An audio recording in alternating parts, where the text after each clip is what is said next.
Dear viewers, খুবই একটি গুরুত্বপূর্ণ বিল পাশ করেছে পাকিস্তান পার্লামেন্ট এবং সেটা করেছে ইরানের জন্য। ভিউয়ার্স, আপনারা জানেন যে নেভাল ব্লকেড দিয়ে আমেরিকা ইরানের শিপ চলাচলের উপরে, হরমুজ দিয়ে, পারস্য উপসাগর দিয়ে ইরানের যে জাহাজ চলাচলের উপরে যথেষ্ট বাধা সৃষ্টি করছে। ইরান যাতে তার ট্রেডিং শিপিং চালিয়ে যেতে পারে, অর্থাৎ ইরানের বাণিজ্য জাহাজ যাতে সহজেই পৃথিবীর বিভিন্ন জায়গায় তেল নিয়ে বা অন্যান্য পণ্য সামগ্রী নিয়ে যেতে পারে, সেই জন্য পাকিস্তান একটি যুগান্তকারী বিল পার্লামেন্টে পাশ করেছে। এই বিলের মাধ্যমে, এবং সেই বিলটা আইনে পরিণত হয়েছে। এই বিলের মাধ্যমে যেটা পাকিস্তান করেছে, সেখানে পাকিস্তান ইরানকে 6টি রোড দিয়েছে। রোড 6টি, মানে ল্যান্ড রোড দিয়েছে, 6টি সড়কপথ দিয়েছে এবং তা দিয়ে ইরান তার পণ্যবাহী বিভিন্ন ভেহিকেলগুলো চলাচল করতে পারবে, তা ইরানের।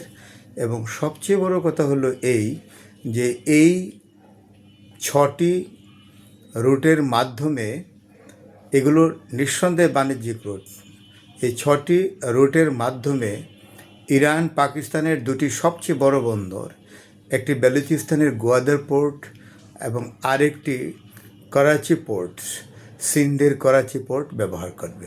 সুতরাং আমেরিকা বা ডোনাল্ড ট্রাম্প নেভাল ব্লকেড দিয়ে ইরানের যে সমস্যা তৈরি করতে চেয়েছিল, ইরান কিন্তু সেই সমস্যায় পড়ছে না। উপরন্তু আরেকটি জিনিস হয়েছে, আমেরিকান সেনেট এবং কংগ্রেসে পেট হ্যাগসেটকে যথেষ্ট নাস্তানাবুদ করেছে এবং এটা উভয় এমপিরাই করেছে, ডেমোক্র্যাটরাও করেছে এবং রিপাবলিকানরাও করেছে। কারণ যুদ্ধের ব্যয় একদম সীমানাহীন পর্যায়ে গিয়ে পৌঁছেছে।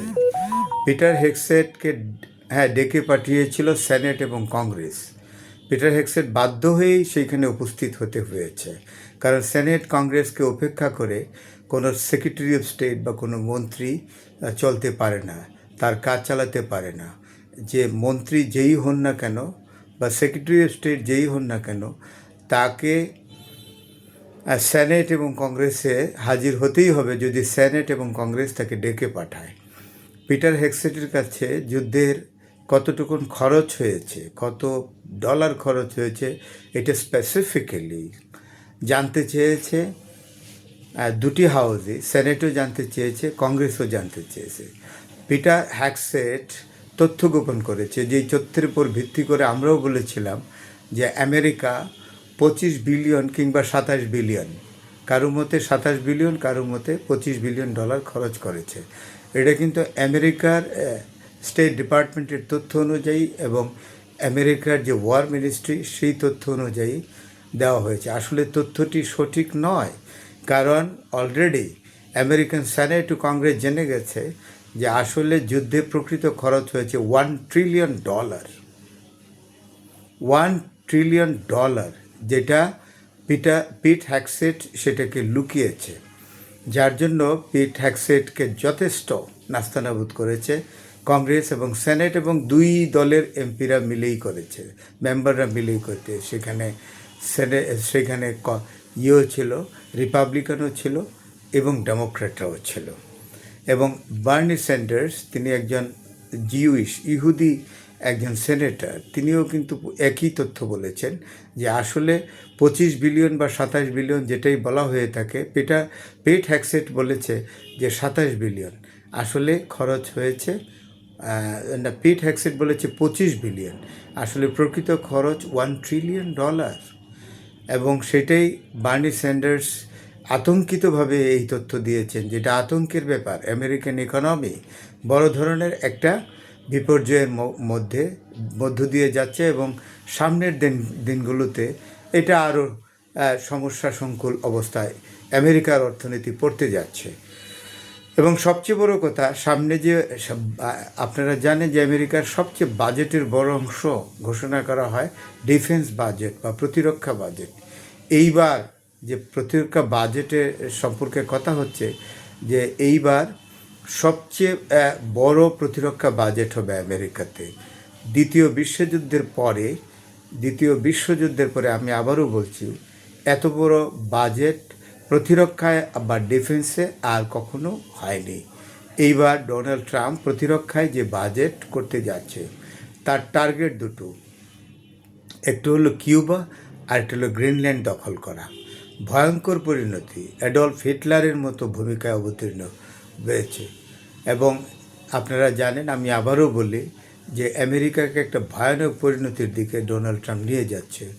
আপনার যদি গ্রিনল্যান্ড যদি দখল করে নিতে চায়, কিউবা যদি দখল করে নিয়ে যেতে চায়, তাহলে ইউরোপের দেশগুলো সরাসরি, বিশেষ করে ন্যাটোভুক্ত এবং ইউরোপিয়ান ইউনিয়নের দেশগুলো এবং ল্যাটিন আমেরিকান কান্ট্রিগুলো, বিশেষ করে যে ল্যাটিন আমেরিকান কান্ট্রিগুলো চুপচাপ থাকে, তারাও কিন্তু সামনে এগিয়ে আসবে এবং সাংঘাতিক প্রতিবাদ করবে।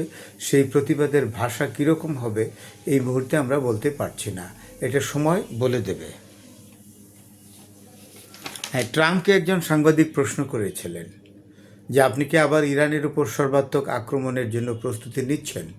ট্রাম্প তার কৌশলগত উত্তর, যেটা সবসময় তিনি দিয়ে থাকেন, যে সেটা যদি করি মানে সেটা আমি আপনাকে বলবো কেন, তার মানে কি উত্তরটা পরিষ্কার হলো না। তা আমি আপনাকে বলবো কেন, এটা কিন্তু আসলে কোনো রাষ্ট্রপ্রধানের কথা হতে পারে না। সরকার প্রধানও এরকমভাবে কথা বলে না। সাংবাদিকরা প্রশ্ন করলে সাংবাদিকের প্রশ্নের জবাবে একজন সরকার প্রধান এবং একজন রাষ্ট্রপ্রধানকে অনেস্ট থাকতে হয়। সেটা আমরা ডোনাল্ড ট্রাম্পের কাছ থেকে আশা করি না। আর আরেকটি জিনিস বলেছে, ইরান এইবারও স্পেসিফিক্যালি পরিষ্কার করেছে যে হরমুজের নিয়ন্ত্রণ তারা কাউকেই দেবে না। সুতরাং ডোনাল্ড ট্রাম্প যত রকমই ফন্দি ফিকির করুক, যত রকমই হামকি ধামকি দেখ না কেন, যত রকম ব্যবস্থাই করা হোক না কেন, এই সো কল্ড নেভাল ব্লকের যাই বলা হোক না কেন, হরমুজের নিয়ন্ত্রণ কিন্তু ইরান কখনোই ছাড়বে না। কারণ হরমুজ আসলে ইরানের জীবন মরণ একটি বিষয়। সুতরাং এইটাকে কোনো দিন ইরান অন্যের হস্তগত হোক কোনো দিনও চাইবে না। ইরানের প্রতিটি নাগরিক এই হরমুজের জন্য জীবন দিতে প্রস্তুত।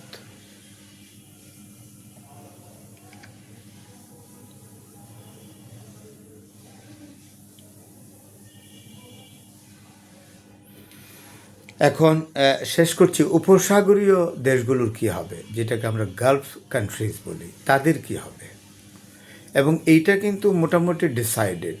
এবং ডোনাল্ড ট্রাম্প এবং তার অন্যান্য অ্যাসোসিয়েটস যারা আছে, পিট হ্যাগসেট থেকে আরম্ভ করে জেরার্ড কুশনার আছে, উইটকফ আছে, রবিও মার্কো আছে, তারা যারা যুদ্ধ চায় বা অন্যান্য যারা যুদ্ধ চায়, তারা শুধু এটাকে বিভিন্নভাবে ক্যারি আউট করে যাচ্ছে। কিন্তু আসলে যারা বিশ্ব ব্যবস্থা নিয়ে ভাবে এবং যারা কৌশলগত প্রতিরক্ষা বিষয়ে কথা বলেন এবং অভিজ্ঞ ব্যক্তি, তারা কিন্তু এটা স্পষ্ট করেছেন যে আসলে ডোনাল্ড ট্রাম্প কিন্তু সত্যিকার অর্থে এই যুদ্ধ চালিয়ে যেতে পারবে না।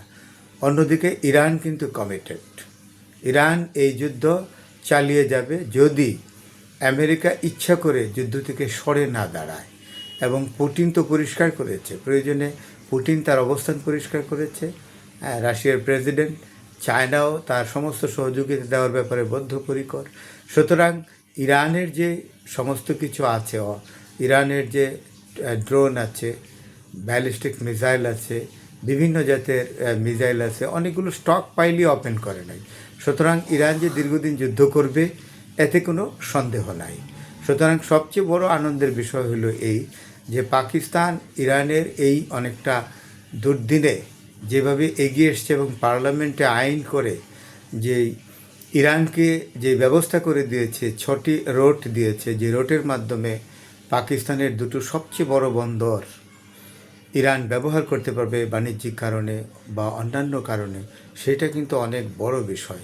আমি মনে করি ইরান সবসময় পাকিস্তানের এই সহযোগিতার কথা সারা জীবন মনে রাখবে।